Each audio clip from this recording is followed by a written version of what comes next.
এই যে ছেলেটিকে দেখছেন তার নাম হচ্ছে ইয়োসি। ইয়োসি একটি ফ্যাক্টরির খুবই সামান্য একজন কর্মচারী ছিল, কিন্তু হঠাৎ করেই তার পুরো জীবনটাই বদলে যায়।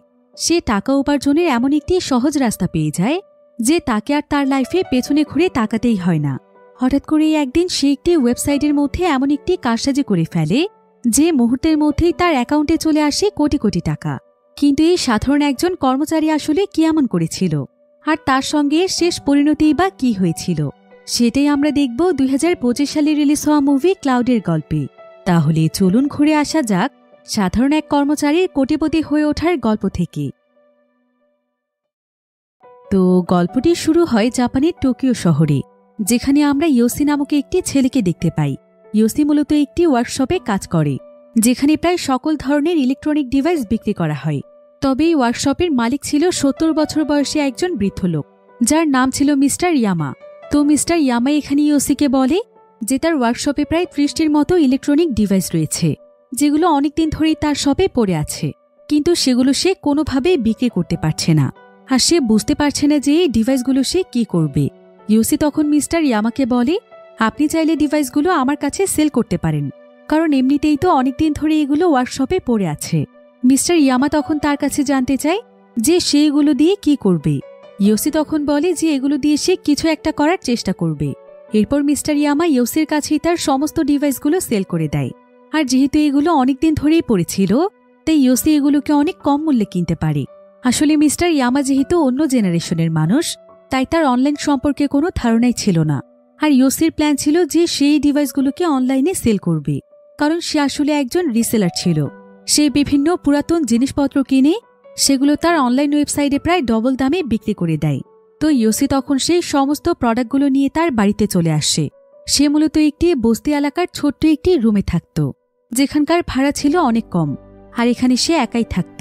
বাড়িতে তার তেমন কোনো কিছু না থাকলেও একটি কম্পিউটার রয়েছে, যেটার মাধ্যমে সে কিছুদিন আগে রিসেলিং শুরু করেছে। আর রিসেলিং করতে প্রোডাক্টের ছবি তোলার জন্য সে একটি সুন্দর সেটআপও তৈরি করেছে। প্রোডাক্টের ছবি তোলার জন্য তার অনেক ভালো একটি ক্যামেরাও ছিল। তো সে বাড়িতে পৌঁছানোর পর আজকে যে প্রোডাক্টগুলো কিনে এনেছে, সেই প্রত্যেকটি প্রোডাক্টের খুব সুন্দরভাবে একটি করে ছবি তুলছিল। এরপর সে এক এক করে প্রোডাক্টের প্রাইস বসিয়ে সেগুলোকে ওয়েবসাইটে ছেড়ে দিচ্ছিল, এবং প্রত্যেকটি প্রোডাক্টের প্রাইস ছিল তার কেনা প্রাইস থেকে প্রায় 100 গুণ বেশি। আর এখানকার প্রত্যেকটি প্রোডাক্টই ছিল অনেক হাই প্রোডাক্ট, যেগুলো অনলাইনে এখন অনেক বেশি পপুলার। ইয়োসি আসলে বিভিন্ন জায়গাতে খোঁজাখুঁজি করে এভাবেই নানা ধরনের পপুলার প্রোডাক্ট তার স্টকে নিয়ে আসে। আর আজকে সে যে প্রোডাক্টের সেল পোস্ট দিয়েছে, সেটা ছিল মূলত একটি থেরাপি প্রোডাক্ট। আর এই প্রোডাক্টটি অনলাইনে পোস্ট করার মাত্র 1 ঘন্টার মধ্যে টিকটকে এই প্রোডাক্টটি একদম ভাইরাল হয়ে যায়, এবং মুহূর্তের মধ্যেই তার নিয়ে আসা প্রত্যেকটি প্রোডাক্টই সোল্ড আউট হয়ে যায়। ইয়োসিতে এতে একদম চমকে গিয়েছিল। সে তো ভাবতেই পারেনি যে এই প্রোডাক্ট এত তাড়াতাড়ি সেল হয়ে যাবে। এরপর আমরা জানতে পারি যে ইয়োসি মূলত সেই ওয়ার্কশপে পার্ট টাইম জব করত, যাতে করে সেই ওয়ার্কশপের মাধ্যমে বিভিন্ন প্রোডাক্ট সম্পর্কে আইডিয়া পেতে পারে এবং তার অনলাইন বিজনেস আস্তে আস্তে বড় করতে পারে। আর তার ফুল টাইম জব ছিল একটি ফ্যাক্টরিতে। সেখানে সে অনেক বছর ধরে ধৈর্যের সঙ্গে কাজ করছে। আর তার ভদ্রতা এবং কাজের প্রতি অনেক মনোযোগের কারণে ফ্যাক্টরির সবাই তাকে পছন্দ করত। এমনকি ফ্যাক্টরির বস তাকিমোতো তাকে অনেক পছন্দ করত। তো একদিন ইয়োসি যখন ফ্যাক্টরিতে কাজ করছিল, তখন তার বস তাকিমোতো তাকে অফিস রুমে ডাকে।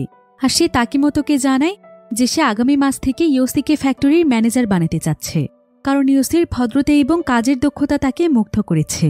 কিন্তু ইয়োসির আসলে এই ফ্যাক্টরিতে খুব বেশি দিন কাজ করার ইচ্ছে ছিল না। সে তো তার ফিউচার নিয়ে অন্য প্ল্যান করছিল। তাই সে তাকিমোতোর অফারটিকে রিজেক্ট করে দেয় এবং বলে যে এই ফ্যাক্টরিতে তার চাইতেও অনেক যোগ্য মানুষেরা রয়েছে, সে যেন এই অফারটি তাদেরকে দেয়। ইয়োসির কথা শুনে তাকিমোতো তাকে আর জোর করে না, বরং সে তাকে এই বিষয়টি নিয়ে আরেকবার ভাবতে বলে। এবার ফ্যাক্টরিতে কাজ শেষ করে বাড়িতে ফেরার সময় ইয়োসি একটি এটিএম বুথে যায় তার অ্যাকাউন্ট চেক করার জন্য, যে তার অ্যাকাউন্টে ঠিকমতো টাকা আসছে কিনা। তো অ্যাকাউন্ট চেক করে সে জানতে পারে যে তার অ্যাকাউন্টে 6 মিলিয়ন ইয়েন আছে, যেটা কিনা ছিল অনেক টাকা, প্রায় 50 লক্ষ টাকার কাছাকাছি। আর এই সমস্ত টাকাগুলো সে পেয়েছে অনলাইনে বিভিন্ন প্রোডাক্ট বিক্রি করে। আর এই টাকার অ্যামাউন্ট দেখে ইয়োসি অনেক খুশি হয়ে যায়। এরপর সে তার বাড়িতে ফিরে আসে। আর বাড়িতে তার জন্য একটি মেয়ে অপেক্ষা করছিল। এই মেয়েটির নাম হচ্ছে আকিকো, আর আকিকো হচ্ছে তার গার্লফ্রেন্ড। ইয়োসি তাকে দেখে অনেক খুশি হয়ে যায়। আর সে তাকে বলে, তুমি জানো অনলাইনে এতদিন প্রোডাক্ট সেল করে আমি কত টাকা উপার্জন করেছি? আমি এত পরিমাণ টাকা উপার্জন করেছি যেটা দিয়ে তুমি যা ইচ্ছে তাই কিনতে পারবে। তোমার পছন্দের যে কোনো কসমেটিক্স, দামি দামি ড্রেস অথবা যে কোনো এক্সপেন্সিভ জিনিস। তো এই টাকাগুলো পেয়ে ইয়োসি অনেক বেশি আত্মবিশ্বাসী হয়ে উঠেছিল। এরপর সে এখানে আকিকোকে বলে, আমরা এখন চাইলেই দুজন একসঙ্গে থাকতে পারবো। আশা করি তোমার কষ্ট হবে না। তুমি কালই আমার বাড়িতে উঠে পড়ো। কিন্তু আকিকো তখন তাকে বলে, বাড়ি? তুমি এটাকে বাড়ি বলছো? এখানে তো তোমার একাই থাকতে অনেক সমস্যা হয়, তার উপর তুমি আমাকে এখানে আসতে বলছো। এসব বলে আকিকো তার অফার রিফিউজ করে দেয়। এবার পরের দিন কাজের ফাঁকে ইয়োসি যখন একটু ব্রেক পায়, তখন সে তার স্কুলের একজন পুরাতন বন্ধুর সাথে দেখা করতে আসে, যার নাম হচ্ছে মিকি। মিকি প্রায় অনেকদিন যাবত একটি অনলাইন শপ খুলতে চাইছিল, যেখানকার সমস্ত প্রোডাক্ট তারা অনলাইনের মাধ্যমেই সেল করবে, আর সে একজন রিসেলার হবে। কিন্তু সে এখানে জানতে পারে যে তার আগে ইয়োসি অলরেডি এই বিজনেস স্টার্ট করে দিয়েছে এবং এতদিনে এই প্ল্যাটফর্মে তার দক্ষতাও অনেক বেশি বেড়েছে। তাই মিকির মাথায় একটি আইডিয়া আসে। মিকি তখন তাকে বলে, তোমার কাছে তো টাকা পয়সা অনেক কম আছে, তাই নিশ্চয়ই তোমার বিজনেসটি এখনো অনেক ছোট। আচ্ছা, কেমন হয় বলো তো যদি আমরা দুজন মিলে একসঙ্গে বিজনেসটিকে আরো অনেক বড় করে তুলতে পারি? তুমি কি আমার বিজনেস পার্টনার হবে? আর এভাবে যত পরিমাণ সেল করতে পারবে সেই সেলের প্রফিটগুলো 2 ভাগে ভাগ করতে হবে, অর্থাৎ তোমার 50% এবং আমার 50%। কিন্তু ইয়োসি সঙ্গে সঙ্গে তার এই অফার রিজেক্ট করে দেয়, কারণ সে নিজে একটি বড় বিজনেস দাঁড় করাতে চাইছিল। সে চাইছিল না যে তার বিজনেসে কোনো অংশীদার থাকুক, কারণ সে বিশ্বাস করে যে বিজনেস একাই করা ভালো, এতে কোনো অংশীদার থাকলে শত্রু বাড়ে। তো ইয়োসি তখন সেদিন তার কাজ শেষ করে আবারও বাড়িতে ফিরছিল। কিন্তু যখন সে একটি রেজিডেন্সিয়াল এরিয়াতে পৌঁছয়, তখন একটি তারের সঙ্গে তার গাড়ির চাকা আটকে যায় এবং ইয়োসি সেখানে তার গাড়ি নিয়ে পড়ে যায়। কেউ আসলে রাস্তার মাঝখানে ইচ্ছে করে একটি তার লাগিয়ে রেখেছিল। আর ইয়োসি যখন তারটি দেখতে পায়, তখন সে বুঝতে পারে যে কেউ একজন তার সঙ্গে শত্রুতা করে এমন কাজ করেছে, কারণ এ সময় শুধুমাত্র সেই তার বাড়িতে ফেরে। কিন্তু তার সঙ্গে এমনটা কে করতে পারে? ইয়োসি সেটাই ভেবে পাচ্ছিল না, কারণ তার তেমন কোনো শত্রুই ছিল না। এবার পরের দিন ইয়োসি তার ফ্যাক্টরিতে এসে তার বস তাকিমোতোর কাছে আসে, আর সে আজকে রিজাইন জমা দেয়। এতে তো তাকিমোতো একদম অবাক হয়ে যায়, কারণ সে ভাবতেই পারেনি যে ইয়োসি এত তাড়াতাড়ি চাকরি ছেড়ে দেবে। তাকিমোতো তখন তার চাকরি ছাড়ার কারণ জানতে চায়। ইয়োসি তখন তাকে জানায় যে সে অনেক বছর ধরে অন্যের আন্ডারে কাজ করেছে, কিন্তু সে এখন নিজের একটি বিজনেস খুলতে চায়। সে সবকিছু নিজের মতো করে করতে চায়। সে আর অন্যের দয়া নিয়ে জীবন কাটাতে চায় না। কিন্তু তাকিমোতো তাকে এমনটা করতে নিষেধ করছিল। সে তাকে বারবার তার ফ্যাক্টরিতে কাজ করতে বলছিল, কারণ ইয়োসি তার একজন ভালো এমপ্লয়ি ছিল। তবে ইয়োসি তার কোনো কথাই শোনে না। এরপর ইয়োসি সোজা তার গার্লফ্রেন্ড আকিকোর কাছে চলে যায়। আকিকো একটি হোটেলে ওয়েট্রেসের কাজ করত, যেটা ইয়োসির একদমই পছন্দ ছিল না। তাই ইয়োসি তখন তাকে বলে যে সে তার চাকরি ছেড়ে চলে এসেছে, আর সে চায় না যে আকিকো আর অন্যের আন্ডারে কাজ করুক। তাই সে আকিকোকে আজকেই চাকরি ছেড়ে দিতে বলে, কারণ সে এবং আকিকো দুজন মিলে কাজ করবে। তারা নিজেদের বিজনেস দাঁড় করাবে। ইয়োসির এখন অনেক বড় একটা স্বপ্ন আছে, সেটা হলো সে অনেক বড় একটি বাড়ি কিনতে চায়, যেটা এই অ্যাপার্টমেন্টের চাইতে অনেক বড় হবে। আর সেখানে সে আকিকোকে নিয়ে অনেক সুন্দর একটি সংসার গড়ে তুলবে। আকিকো তার সঙ্গে ছোট্ট বাড়িতে থাকতে চায় না। তার স্বপ্ন অনেক বড় একটি ঘর। তাই এটা এখন ইয়োসিরও স্বপ্ন, কারণ সে ইয়োসিকে অনেক ভালোবাসে। তো সেদিন রাতের বেলা আকিকো তার রুমে এসে তার সমস্ত জিনিসপত্র প্যাক করতে শুরু করে। আকিকো এতদিন আসলে একটি বোর্ডিংয়ে থাকত, আর সে এখন ইয়োসির সঙ্গে থাকারই প্ল্যান করেছে। অন্যদিকে ইয়োসিও তার বাড়িতে এসে তার সমস্ত জিনিসপত্র প্যাক করছিল, কারণ সে আপাতত একটি নতুন বাসা নিয়েছে, যেখানে সে তার ভালোবাসার মানুষের সাথে থাকতে পারবে। আর এমন সময় ইয়োসির সঙ্গে দেখা করতে তার বস তাকিমোতো আসে, কারণ সে তার সঙ্গে আরও একটু ক্লিয়ারভাবে কথা বলতে চাইছিল। তবে ইয়োসি বুঝতে দিতে চাইছিল না যে সে বাড়িতে আছে। তাই তাকিমোতো অনেকবার কলিং বেল বাজানোর পরেও সে ভেতর থেকে কোনো রেসপন্স করছিল না। তাই তাকিমোতো বুঝতে পারে না যে ভেতরে ইয়োসি আছে। এবার পরের দিন সকালে দেখা যায় যে ইয়োসি এবং আকিকো সেই বাড়িতে চলে আসে, যেটা ইয়োসি তাদের থাকার জন্য সিলেক্ট করেছিল। আর এই বাড়িটি ছিল তার সেই ছোট্ট অ্যাপার্টমেন্ট থেকে অনেক বড়। তবে এই বাড়িটি শহর থেকে অনেক দূরে অবস্থিত ছিল। একটি মাউন্টেনের পেছনে নির্জন একটি এলাকাতে বাড়িটি তৈরি করা হয়েছে। আর এই জায়গাটি আকিকোর ভীষণ পছন্দ হয়েছিল। এখান থেকেই তারা দুজন মিলে তাদের রিসেলিংয়ের বিজনেস শুরু করবে। আর তারা তাদের শহর থেকে দূরে এ কারণেই এসেছে যাতে করে তাদের বিজনেস কারো নজরে না পড়ে, কারণ এতে করে তাদের মানুষের সাথে শত্রুতা হতে পারে। এরপর ইয়োসি যতগুলো প্রোডাক্ট স্টক করে রেখেছিল সেই সমস্ত প্রোডাক্টগুলো এনে তার নতুন বাড়িতে সাজাতে শুরু করে। এমনকি সে তার বিজনেস সুন্দরভাবে পরিচালনা করার জন্য সেখানে ছোট্ট একটি অফিস রুমও তৈরি করে ফেলে। আর যেহেতু সে তার বিজনেস অনেক বড় করতে চাইছিল, তাই তার পক্ষে সবকিছু একা একা সামলানো কঠিন ছিল। এজন্য সে তার টিমে একজন ছেলেকে নিয়ে নেয়, যে কিনা তার অ্যাসিস্ট্যান্ট ম্যানেজার হিসেবে কাজ করবে, আর তার নাম ছিল সানো। তো ইয়োসি এখানে সানোকে একটি প্রোডাক্ট দেখায়, যেটা ছিল অনেক বড় একটি ব্র্যান্ডের ব্যাগ। ইয়োসি জানায় যে তারা এখন অনলাইনে এই প্রোডাক্টটি সেল করবে। সানো তখন তাকে বলে, এটা তো অনেক দামি ব্র্যান্ডের প্রোডাক্ট। ইয়োসি তখন জানায় যে সানো যেটা ভাবছে তেমনটা নয়, যদিও এটা দেখতে ঠিক সেই কোম্পানির প্রোডাক্টের মতোই, কিন্তু এটা হচ্ছে সেই ব্র্যান্ডের ব্যাগের কপি, যেটা দেখে কারোই বোঝার উপায় নেই যে এটা কপি প্রোডাক্ট। আর এই প্রোডাক্ট দিয়েই তারা তাদের বিজনেস স্টার্ট করবে। তো ইয়োসি তখন তার কম্পিউটারের সামনে বসে অনলাইনে তার এই প্রোডাক্টের প্রাইস বসাতে শুরু করে, যেটা রিয়েল প্রাইস থেকে প্রায় অনেক বেশি ছিল। তো প্রোডাক্টটি অনলাইনে পোস্ট দেওয়ার পর ইয়োসি অনেক বেশি এক্সাইটেড ছিল। সে ভাবছিল যে আগের বারের মতো এবারও তার সব প্রোডাক্ট সেল হয়ে যাবে। তাই সে সেদিন মাঝরাতে ঘুম থেকে উঠে চেক করতে যায় যে তার নতুন প্রোডাক্টের কোনো অর্ডার এসেছে কিনা। তো সে যখন কম্পিউটারে এই সমস্ত বিষয়গুলো চেক করছিল, ঠিক তখনই সে আকিকোর চিৎকারের আওয়াজ শুনতে পায় যে কেউ একজন তাদের জানালার মধ্যে কিছু একটা ছুঁড়ে মেরেছে, ফলে জানালার গ্লাস ভেঙে গিয়েছে। ইয়োসি দেখতে পায় যে এটা একটা গাড়ির ইঞ্জিনের কোনো পার্ট, যেটা জানালার গ্লাসে ছুঁড়ে মারা হয়েছে। ইয়োসি এতে বুঝতে পারে যে এই কাজটি সেই ব্যক্তিই করেছে, যে কিনা কিছুদিন আগে তার রাস্তার মাঝখানে একটি তার সেট করে রেখেছিল। তবে ইয়োসি বুঝতে পারছিল না যে এই কাজটি আসলে কে করছে আর তার উদ্দেশ্যই বা কি। ইয়োসি তখন দৌড়ে বাহিরে সেই লোকটিকে ধরতে যায়, কিন্তু যতক্ষণে সে বাহিরে আসে ততক্ষণে সেই ব্যক্তি সেখান থেকে পালিয়ে গিয়েছিল। এ ঘটনার পর ইয়োসি অনেক দুশ্চিন্তায় পড়ে যায় যে তার সঙ্গে এমনটা কে করছে। তাই সে পরের দিন সকালবেলায় সেখানকার পুলিশ স্টেশনে চলে যায়, আর সে সেখানকার পুলিশ অফিসারকে গতকাল রাতে সমস্ত ঘটনা খুলে বলে। তবে অফিসার যেন তার কথায় কোনো কানই দিচ্ছিল না, বরং সে তাকে বলে যে হয়তো কেউ দুষ্টুমি করে তাদের গ্লাস ভেঙে দিয়েছে, এতে এত দুশ্চিন্তার কোনো প্রয়োজন নেই। এসব বলে অফিসার উল্টো ইয়োসিকে জেরা করতে শুরু করে। সে ইয়োসিকে বলে, আমি শুনেছি তুমি ফেক প্রোডাক্টের বিজনেস করছো, এটা কি সত্যি? ইয়োসি এ কথা শুনে অনেক নার্ভাস হয়ে যায়। সে বলে, কই না তো স্যার, আমি এমনটা কেন করতে যাব? তবে অফিসার তখন তাকে বলে, আরে তুমি আমার কাছে সব শেয়ার করতে পারো, আমি তোমাকে কিছু বলবো না। তুমি কি এটা চাও না যে আমি কাউকে কিছু না জানাই? যদি তুমি সত্যিই এটা চাও তাহলে তোমার বিজনেস থেকে আমাকে কিছু প্রফিট দাও, তা না হলে দুদিনের মধ্যেই আমি পুরো পুলিশ টিম নিয়ে তোমার বাড়িতে যাব এবং তোমার পুরো বাড়ি তল্লাশি করব, তবেই তোমার বিজনেস করার ক্ষমতা শেষ হয়ে যাবে। ইয়োসি তখন দ্রুত তার বাড়িতে চলে আসে, আর সে একদম দেরি না করে তার সমস্ত প্রোডাক্টগুলো সরাতে শুরু করে, কারণ সে তার বিজনেসের প্রফিটের সঙ্গে কাউকেই জড়াতে চাইছিল না। ইয়োসির একটি স্টোরেজ লোকেশন ছিল, সে তার প্রত্যেকটি প্রোডাক্ট সেখানেই নিয়ে আসে, আর এই লোকেশনটি মূলত ছিল শহরের দিকে। এরপর ইয়োসি যখন একটি ট্যাক্সিতে উঠছিল, ঠিক তখনই তার সঙ্গে তার সেই পুরনো বন্ধু মিকির দেখা হয়ে যায়। মিকি তখন এখানে ইয়োসির সে স্টোরেজটি দেখতে পায়, যেখানে সে প্রচুর পরিমাণে মালামাল স্টক করে রেখেছে। মিকি এতে বুঝতে পারে যে ইয়োসি অলরেডি অনেক বড় বিজনেস স্টার্ট করে দিয়েছে, যেটা দেখে সে কিছুটা কষ্ট পায়, কারণ সে ইয়োসির অনেক পুরনো বন্ধু, আর তারও অনলাইনে বিজনেস করার অনেক ইচ্ছে ছিল। ইয়োসি চাইলেই তাকে সাহায্য করতে পারত, কিন্তু সেটা না করে ইয়োসি তার কাছ থেকে দূরে সরে গিয়েছে। তবে ইয়োসি তখন কোনো মতে তাকে বুঝ দিয়ে সেখান থেকে চলে যায় যে সে অনেক বিপদে ছিল।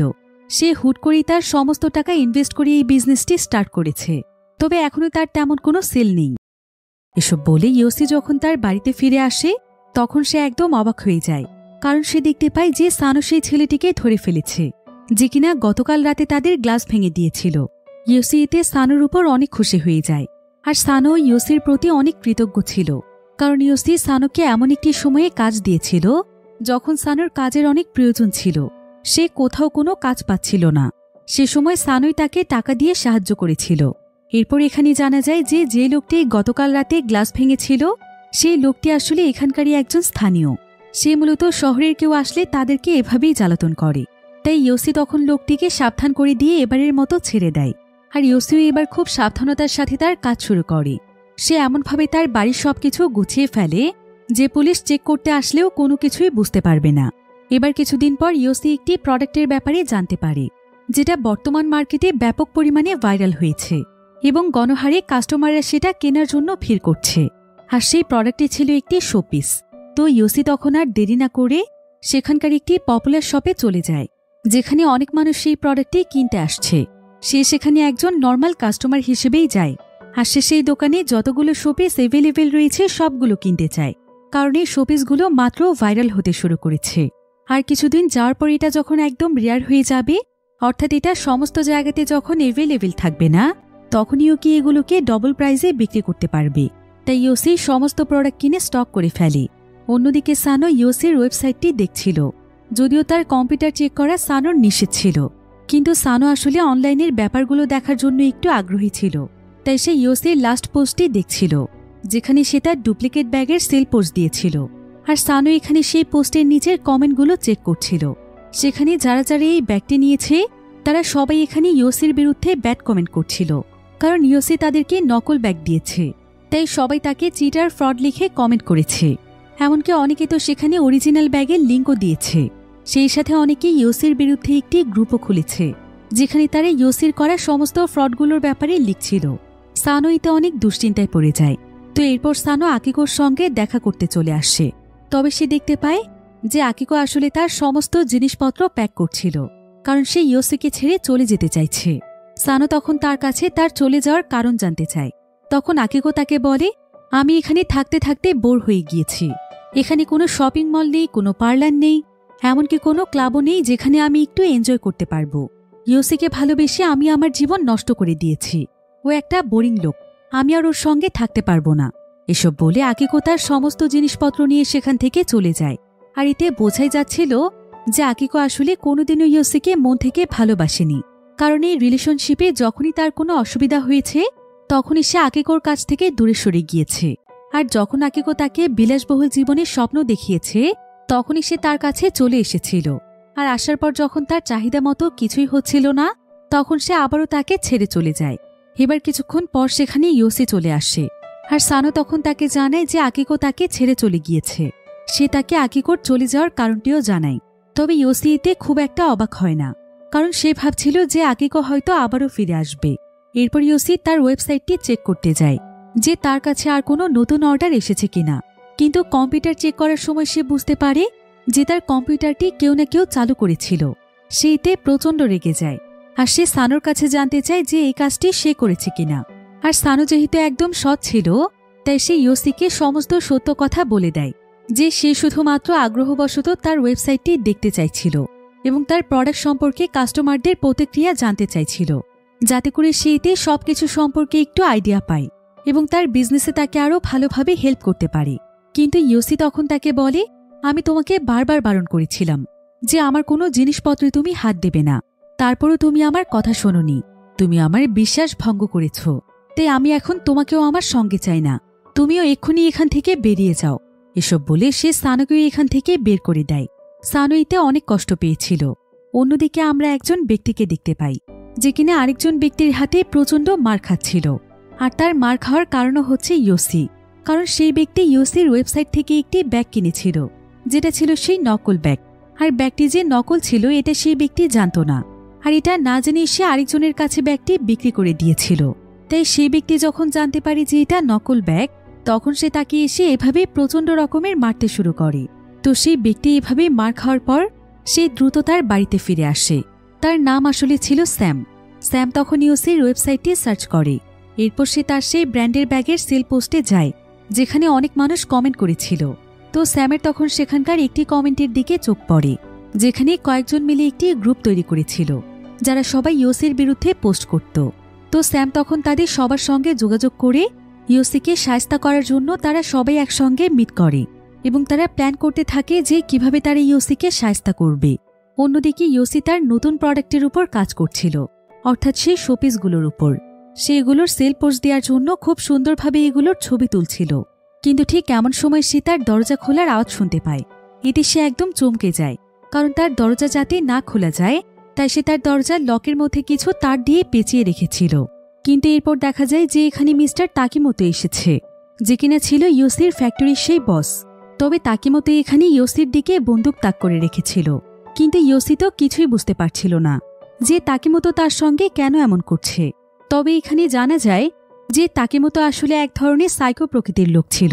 সে যখন ইয়োসিকে তার ফ্যাক্টরির ম্যানেজার হওয়ার জন্য অফার করেছিল, তখন ইয়োসি মানা করে দেওয়ায় বিষয়টি তার ইগোতে লেগেছে। এমনকি সেদিন রাতের বেলা তাকিমোতো যখন ইয়োসিকে খুঁজতে গিয়েছিল, তখন ইয়োসি দরজা না খোলার পরও তাকিমোতো বুঝতে পেরেছিল যে ইয়োসি আসলে রুমের মধ্যেই আছে। আর ইয়োসির এই সমস্ত কর্মকাণ্ড তার কাছে অনেক অপমানজনক লেগেছে। তাই ইয়োসির বিরুদ্ধে সেই হেটার্সদের গ্রুপটিও সেই খুলেছিল। আর এখন সে তার উপর প্রতিশোধ নেওয়ার জন্য এসেছে। কিন্তু সে একা আসেনি, বরং সে তার সঙ্গে করে স্যাম নামক সেই ব্যক্তিটিকেও নিয়ে এসেছে, যে কিনা তার কাছ থেকে কেনা ব্যাগের জন্য মার খেয়েছিল। তবে স্যাম এখানে একটি মুখোশ পরে এসেছিল। এরপর তারা দুজন মিলে তাকে ধরার চেষ্টা করছিল। তখন ইয়োসির কিচেন রুম থেকে অনেক জোরে একটি আওয়াজ পাওয়া যায়। তাই তাকিমোতো এবং স্যাম যখন সেখানে চেক করতে যায়, তখন দেখা যায় যে সেখানকার কফি মেশিনে কফি বসানো ছিল, আর এটা সেই মেশিনটিরই শব্দ। তবে ততক্ষণে ইয়োসি সেখান থেকে পালানোর একটি সুযোগ পেয়ে যায়। তাই সে তার বাড়ি থেকে বের হয়ে দৌড়ে পালাতে শুরু করে। তবে ততক্ষণে সেখানে সেই গ্রুপের আরও কয়েকজন চলে এসেছিল। ইয়োসি এতে ভয় পেয়ে প্রচণ্ড জোরে দৌড়তে শুরু করে। আর এক পর্যায়ে সে একটি কেবিন দেখতে পেয়ে সেখানে লুকোতে চলে যায়। কেবিনটি অনেক বেশি পুরনো ছিল। তারপর সে সেখানে চুপচাপ লুকিয়ে থাকার চেষ্টা করছিল। কিন্তু কিছুক্ষণ পরেই দেখা যায় যে তাকিমোতো তার লোকদেরকে নিয়ে এখানে চলে এসেছে। আর একজন লোক এখানে একটি কুড়াল দিয়ে কেবিনটিকে ভেঙে ফেলছে। ইয়োসি এতে অনেক ভয় পেয়ে যায়। কিন্তু ঠিক এমন সময় সেখানে একজন বয়স্ক লোক চলে আসছে, যে কিনা একজন শিকারী ছিল। আর এই কেবিনটিও মূলত তারই ছিল। তাই সেই লোকটি এখানে তাদের কাছে তার কেবিন ভেঙে ফেলার কারণ জানতে চাইছিল। এতে করে তাদের সঙ্গে সেই লোকটির তর্কাতর্কি শুরু হয়ে যায়। তবে এখানে তাকিমোতো আর কোনো কথা না বলে সোজা সেই লোকটিকে গুলি করে মেরে ফেলে। সবাই এতে বুঝতে পারে যে তাকিমোতো আসলে একজন সাইকো। অন্যদিকে এই সুযোগটিকেও কাজে লাগায় ইয়োসি। সে আবারও সেখান থেকে পালিয়ে যেতে শুরু করে। ইয়োসি চালাকি করে উল্টো রাস্তা দিয়ে আবার তার বাড়ির দিকে ফিরতে শুরু করে, কারণ তার কাছে মনে হচ্ছিল যে তারা অন্তত তাকে তার বাড়িতে আর খুঁজতে যাবে না। এবার প্রায় অনেক সময় যাবৎ দৌড়তে দৌড়তে ইয়োসি কোনো মতে তার বাড়িতে এসে পৌঁছয়। আর বাড়িতে এসে সে একদম চমকে ওঠে, কারণ সে দেখতে পায় যে আকিকো আবারও ফিরে এসেছে। আর সে সেখানে কিছু একটা খুঁজছে। ইয়োসি তখন আকিকোকে তার সমস্ত পরিস্থিতি খুলে বলে যে তাকে মারার জন্য তার পেছনে অনেক লোক লেগেছে। আকিকো এতে অনেক দুশ্চিন্তায় পড়ে যায়। আর সে ইয়োসিকে তাড়াতাড়ি করে সেখান থেকে পালিয়ে যেতে বলে। সেই সাথে সে তাকে এই মুহূর্তে তার সবচাইতে ইম্পর্টেন্ট জিনিসগুলো সাথে করে নিয়ে যেতে বলে, যেমন তার কম্পিউটারের হার্ড ডিস্ক। কারণ তার কম্পিউটারের হার্ড ডিস্কেই তার অনলাইন শপের সমস্ত ইনফরমেশন রয়েছে, যেগুলোর মাধ্যমে সে তার ওয়েবসাইটটিকে পরিচালনা করছে।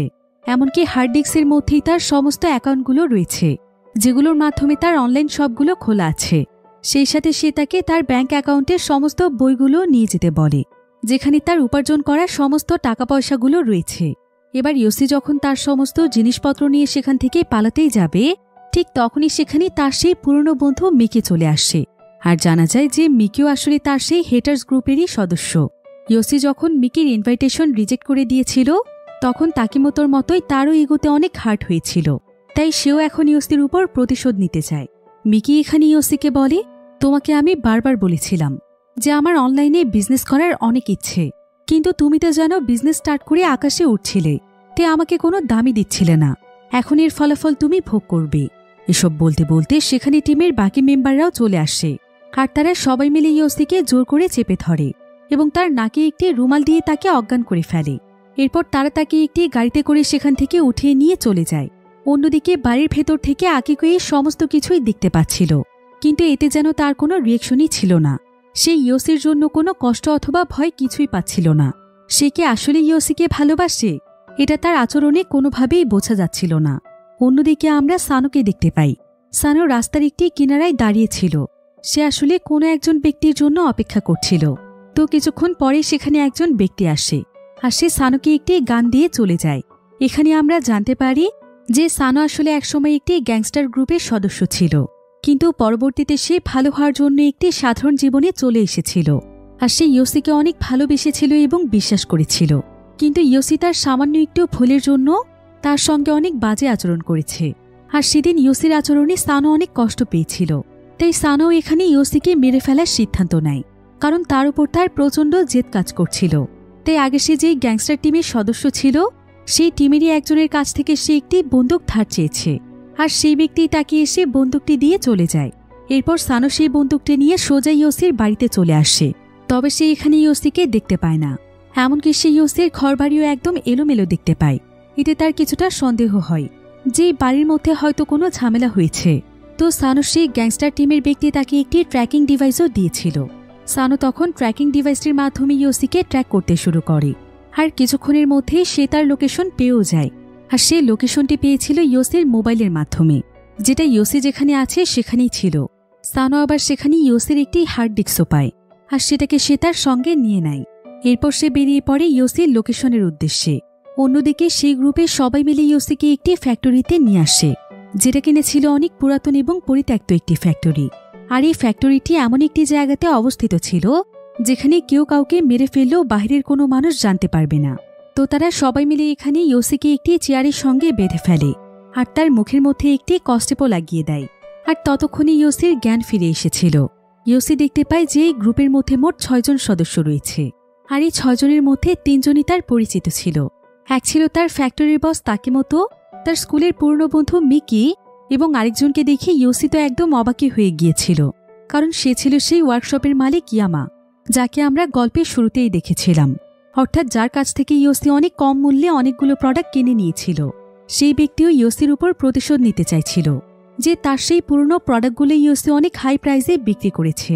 কিন্তু ইয়োসি তার ওয়ার্কশপে কাজ করা সত্ত্বেও কোনোদিনও তাকে এই ধরনের আইডিয়া দেয়নি, বরং তার কাছে মনে হচ্ছিল যে ইয়োসি তাকে ঠকিয়ে তার জিনিসগুলো কিনে নিয়ে চলে গিয়েছে, তা আবার অনেক বেশি কম প্রাইসে। তো এখানে তারা প্রত্যেকেই ইয়োসির উপর প্রচণ্ড ক্ষিপ্ত ছিল। তাই তারা ইয়োসিকে শাস্তি দেওয়ার জন্য বিভিন্ন ধরনের টর্চার ডিভাইসের ব্যবস্থা করে রেখেছে।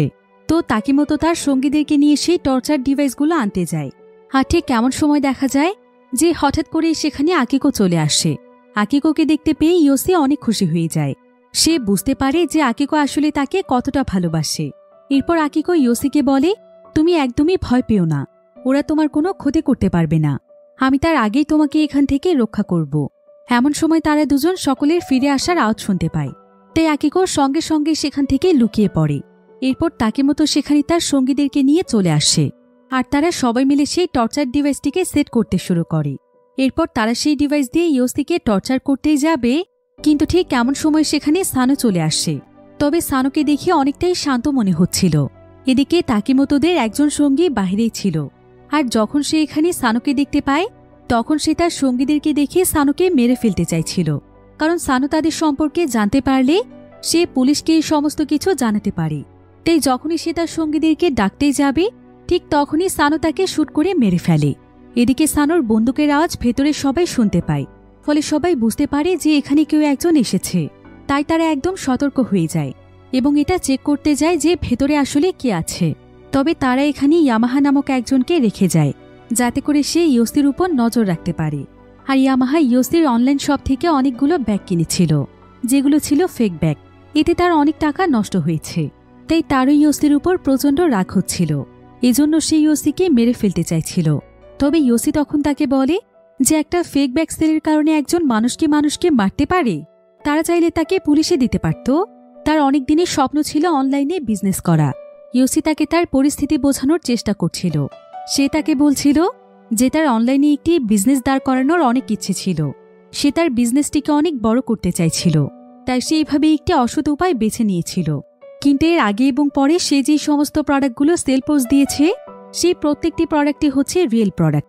আর সে তার বিজনেসটি বড় করতে চাইছিল তার ভালোবাসার মানুষকে খুশি রাখার জন্য, কারণ ছোটবেলা থেকে তার মা বাবা কেউ নেই। তাই তার জীবনে তার গার্লফ্রেন্ডই তার সবকিছু ছিল। তবে এসব করতে গিয়ে কখন যে সে মানুষের ক্ষতি করে ফেলেছে এবং তার কাছের মানুষদেরকে কষ্ট দিয়ে ফেলেছে এটা সে বুঝে উঠতে পারেনি। এমনকি সে তার এই বিজনেসের জন্য তার অ্যাসিস্ট্যান্টের সঙ্গে অনেক খারাপ আচরণ করে ফেলেছিল, যাকে সে মনে মনে একদম নিজের ভাইয়ের মতোই দেখত। এখান থেকে বের হতে পারলে তার কাছেও সে ক্ষমা চাইবে। তবে ইয়ামাহা তার কোনো কথাই শুনতে চাইছিল না। এরপর যখনই সে ইয়োসিকে মারতেই যাবে ঠিক তখনই পেছন থেকে সেখানে সানো চলে আসে। সানো প্রায় অনেক সময় ধরে তাদের দুজনকেই দেখছিল। এরপর সে ইয়ামাহাকে গুলি করে মেরে ফেলে, আর সে দ্রুত ইয়োসির কাছে আসে। সে ইয়োসির হাত পায়ের বাঁধন খুলে দেয় এবং তার হাতে একটি গান তুলে দেয়, আর সেই গ্রুপের সমস্ত মেম্বারদের সাথে তাকে ফাইট করতে বলে। সানো আসলে ইয়োসির কথা শুনে বুঝতে পেরেছিল যে সে ইয়োসিকে যতটা খারাপ ভেবেছিল ইয়োসি আসলে ততটা খারাপ মানুষ নয়, বরং সে তাকে সত্যি সত্যি মন থেকেই ভালোবাসত। ইয়োসি তখন সানোর কাছে জানতে চায় যে সানো এখানে কিভাবে এসেছে, আর সে কিভাবে জানল যে সে এখানেই আছে। তাছাড়া সে তো সানোকে অনেক কষ্ট দিয়েছিল, তাও সে তাকে কেন বাঁচাতে এসেছে। সানো তখন তাকে বলে যে সে তাকে বাঁচাতে আসেনি, বরং মারতে এসেছিল। কিন্তু তার কিছুক্ষণ আগের কথা শুনে তার মনে পড়ে গিয়েছে যে তার সবচাইতে খারাপ সময়ে সেই তার পাশে ছিল এবং সে তাকে রাস্তা থেকে তুলে এনে চাকরি দিয়েছিল। আর সানো তো তাকে চাকরি নেওয়ার সময়ে কথা দিয়েছিল যে সে তার সবচাইতে খারাপ সময়গুলোতে তার পাশে থাকবে। ইয়োসি যেহেতু তাকে তার ভাই বলে স্বীকার করেছে, তাই আজ থেকে সানো সেটাই করবে। অন্যদিকে তাদের দিকে বন্দুক তাক করে রেখেছিল ইয়ামা। তবে সানো যেহেতু একসময় একটি গ্যাংস্টার টিমের সঙ্গে কাজ করেছিল, তাই তার গান চালানোর দক্ষতা ছিল অনেক ভালো। এজন্য সে দূর থেকেই ইয়ামার পায়ে গুলি করে দেয়। এতে ইয়ামা সেখানে আর নড়তে পারছিল না। তবে তারপরও সে এবার দূর থেকে ইয়োসিকে গুলি করে মেরে ফেলতে চাইছিল, কারণ ইয়োসির জন্যই তার সঙ্গে এসব কিছু ঘটেছে। এদিকে ইয়োসি কখনো কোনো মানুষকে আঘাত করেনি, তাই তার পক্ষে কাউকে গুলি করাটা একদম অসম্ভব ছিল। কিন্তু সে এবার নিজেকে বাঁচানোর জন্য ইয়ামাকে গুলি করে দেয়। ফলে ইয়ামা সঙ্গে সঙ্গে সেখানে মারা যায়। আর ঠিক এমন সময় সেখানে স্যাম চলে আসে। এরপর স্যাম যখন এখানে ইয়ামার ডেড বডি দেখতে পায়, তখন সে অনেক ভয় পেয়ে যায়। আর সে বুঝতে পারে যে এখানে থাকলে তারও বিপদ হতে পারে। তাই সে একদমই সময় নষ্ট না করে সেখান থেকে পালিয়ে যাওয়ার চেষ্টা করছিল।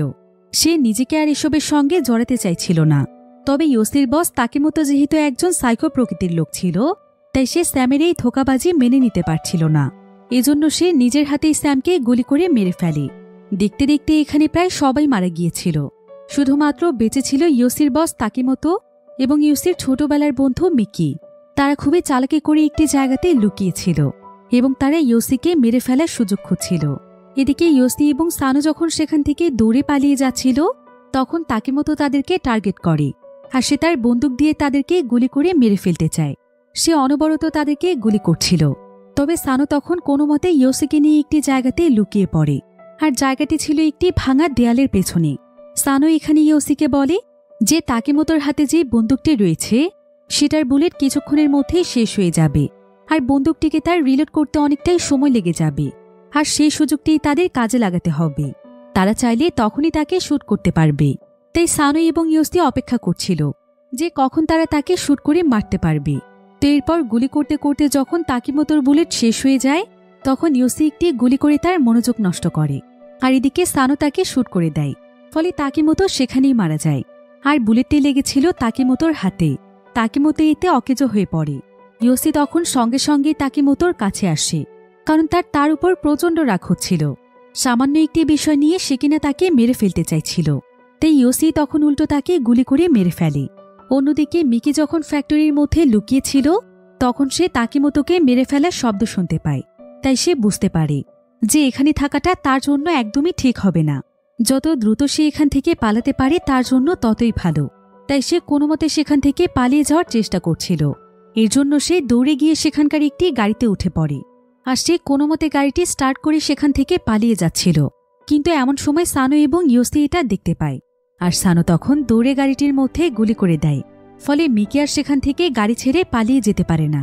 তবে মিকি এখানে তাদের হাত থেকে বাঁচার জন্য কোনোমতে আবারও ফ্যাক্টরির মধ্যে গিয়ে লুকিয়ে পড়ে। সানো এবং ইয়োসিও তখন ফ্যাক্টরির মধ্যে চলে যায়। আর তারা ফ্যাক্টরির প্রত্যেকটি জায়গাতে মিকিকে খুঁজতে শুরু করে। কিন্তু প্রায় অনেক সময় যাবৎ খোঁজাখুঁজি করেও তারা মিকিকে কোথাও খুঁজে পাচ্ছিল না। তবে হঠাৎ করেই সানোর পেছন দিক থেকে মিকি চলে আসে। আর মিকির সঙ্গে সঙ্গে সানোর মাথায় একটি বন্দুক তাক করে। এরপর সে ইয়োসিকে বলে যে ইয়োসি যদি তার কাছে আসার চেষ্টা করে তাহলে সে তাকে এক্ষুনি গুলি করে মেরে ফেলবে। তাই ইয়োসি ভয়ে আর তার কাছে আসছিল না। তবে সানো যেহেতু একটি গ্যাংস্টার দলের সদস্য ছিল, তাই সে খুব ভালোভাবেই জানত যে এই সমস্ত পরিস্থিতি কিভাবে মোকাবেলা করতে হয়। তাই সে সুযোগ বুঝে মিকির হাত থেকে তার বন্দুকটি ছিনিয়ে নেয় এবং তার কাছ থেকে সে সরে যায়।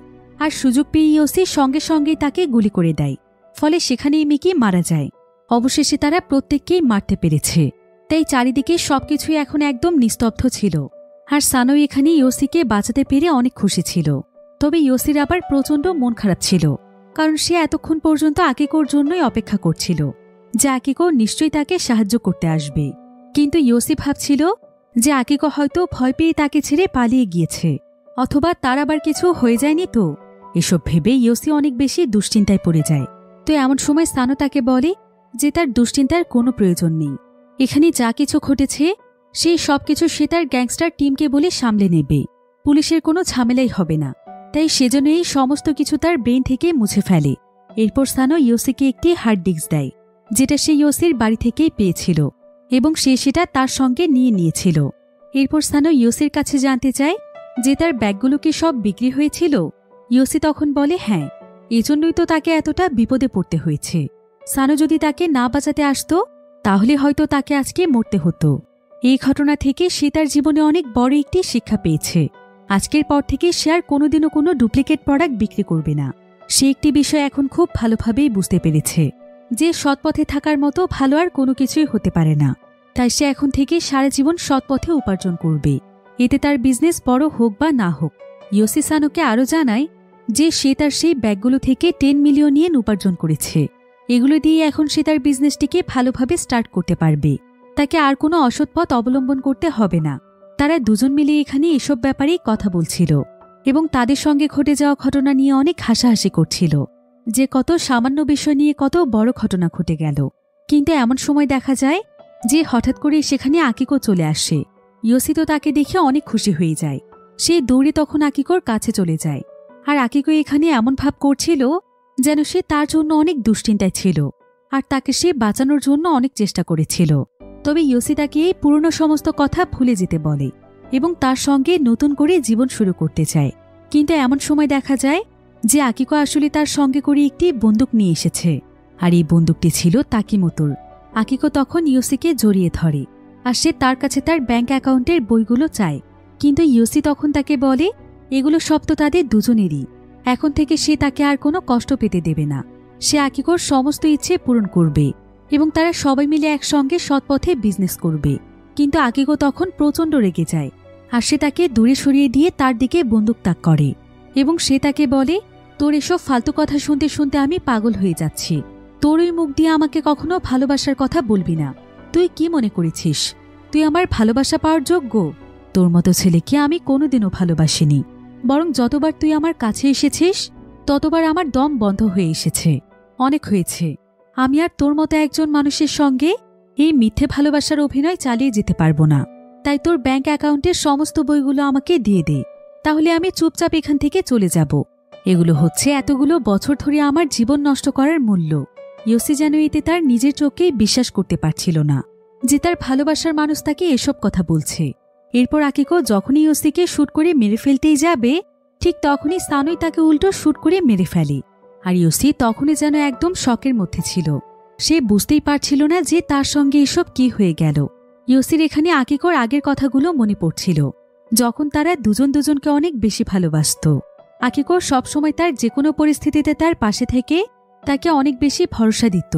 ইয়োসি তাকেই তার জীবনে সবচাইতে আপন মনে করেছিল।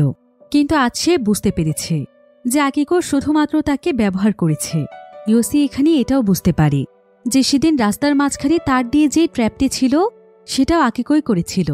ইয়োসি তখন আকিকোর লাশের সামনে বসে তার জন্য প্রচণ্ড কাঁদছিল, কারণ সে তো তাকে সত্যিই ভালোবেসেছিল। এবার পরের দৃশ্যে আমরা ইয়োসি এবং সানোকে একটি জায়গার দিকে যেতে দেখতে পাই। ইয়োসি এখনও আকিকোর জন্য অনেক কষ্ট পাচ্ছিল, তবে সানো এখানে তাকে বলে তোমার লাইফে যা কিছু ঘটেছে এই সব কিছুই তোমার জন্য একটি শিক্ষা। জীবনে কখনো কোনো মানুষকে আপন করে নেবে না, তাহলে দেখবে তারে একদিন তোমাকে ঠকিয়ে চলে যাবে। কারণ আমাদের এই পৃথিবীর মানুষেরা অনেক স্বার্থপর, তারা স্বার্থের জন্য যা ইচ্ছে তাই করতে পারে। এরপর তারা দুজন মিলে বেরিয়ে পড়ে এক অজানা গন্তব্যের উদ্দেশ্যে। আর এখানে এই সুন্দর গল্পটি শেষ হয়ে যায়। এই গল্পটির মাধ্যমে আসলে আমাদের সমাজের বেশ কিছু বাস্তব চিত্রকে ফুটিয়ে তোলা হয়েছে। যেমন কোনো মানুষ উপরে ওঠার চেষ্টা করলে মানুষ সবসময় তাকে টেনে নিচে নামানোর চেষ্টা করে। কেউ কখনোই কারো ভালো চায় না, এমনকি স্বার্থে আঘাত লাগলে নিজের ভালোবাসার মানুষটিও পর হয়ে যায়। টাকার লোভ মানুষের সাথে মানুষের সম্পর্ক নষ্ট করে দেয়। আবার অসৎ পথে উপার্জন মানুষের জন্য কতটা ভয়ানক পরিণতি বয়ে আনতে পারে সেটাও এই মুভিটিতে খুব সুন্দরভাবে দেখানো হয়েছে। তাই জীবনের শেষ পরিণতি ভালো করতে চাইলে আমাদের প্রত্যেকেরই সবসময় সৎ পথে থাকা উচিত।